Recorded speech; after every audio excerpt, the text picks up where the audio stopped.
چند ایک اشعار جو ہیں وہ میں آپ کے سامنے پیش کرتا ہوں کہ علم شرعی بھی حیات قلب کو لازم ہے، جیسے کہ اللہ تعالیٰ نے فرمایا ہے او من کان میتا فاحیینا، کیا وہ شخص مردہ تھا اور پھر ہم نے اسے زندہ کیا، یعنی کس کے ساتھ؟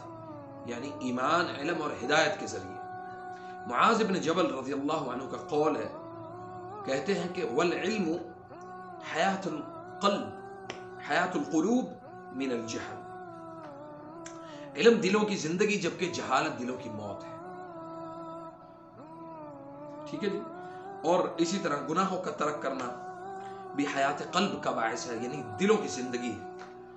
کہتے ہیں کہ رأيت الذنوب تميت القلوب وقد يورث الذل إدمانها وترك الذنوب حياة القلوب وخير لنفسك عصيانها وهل أفسد الدين إلا الملوك وأخبار سوء ورهبانها وباعوا النفوس ولم يربحوا ترجمہ سنیں اس کا، بہت کمال کا ترجمہ ہے اس کا، کہ کہتے ہیں کہ میں نے دیکھا ہے کہ گناہ دلوں کو مردہ کر دیتے ہیں، اور گناہوں کی عادت اور ان پر دوام سے انسان ذلیل ہو جاتا ہے، یعنی ذلت جو ہے وہ اس کی وراثت بن جاتی ہے۔ وَتَرْكَ الذُّنُوبِ حَيَاةُ الْقُلُوبِ، اور گناہوں کا ترک کرنا دلوں کی زندگی، لہٰذا آپ کے لیے بہتر ہے کہ گناہوں سے کنارہ کشی اختیار کریں۔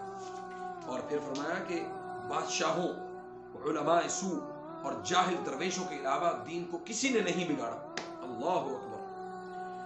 ان لوگوں نے اپنے نفوس کو بیچ ڈالا ہے اور سودے میں کوئی زیادہ قیمت بھی نہ لی، اور یہ لوگ سراسر گھاٹے میں رہے۔ یہ قوم ایسے مردار میں منہ مار رہی ہے جس کا نقصان دہ ہونا ہر عقل والے پر واضح ہو چکا ہے۔ تو یاد رکھے کہ دلوں کا مردہ ہو جانا یہ بہت بڑی اللہ کی طرف سے ذلت ہے۔ ہمارے دل مردہ ہو جائیں، اللہ تعالیٰ دنیا میں ذلیل کر دیتا ہے۔ اور دلوں کی زندگی، حیات القلوب، یہ بہت اہم چیز ہے، اور اس کے لیے آپ کا علم، آپ کے پاس علم ہونا، خاص طور پہ اللہ کے دین کا علم ہونا، یہ بہت ضروری ہے۔ السلام علیکم۔